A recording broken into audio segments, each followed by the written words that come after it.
Okay, so let's look at the exclamation mark. So you can end sentences with an exclamation mark.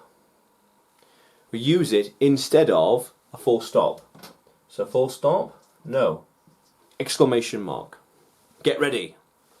Get ready. Ready. Here. Here. There. There. As though to shout. There. Here. Get ready. It's coming. It happened. It happened. Where? There. There. Loud or shouted speech. Loud or shouted speech. We are first. We are first.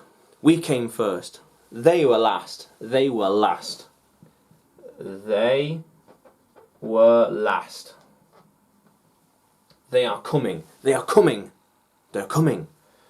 Ah, he shouted, as though it's written in a novel, in a story. Ah, ah, exclamation mark.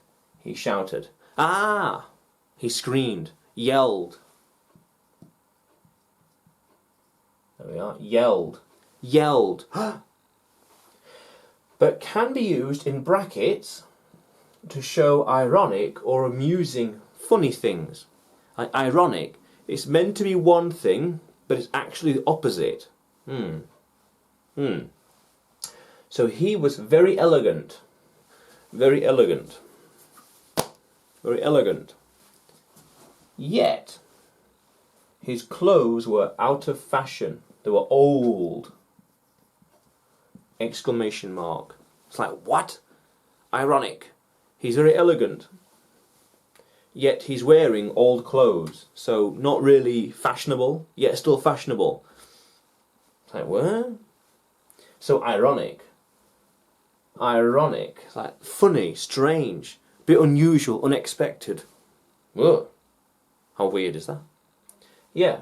So exclamation marks, they go at the end of the sentence. Only one go at the end of the sentence.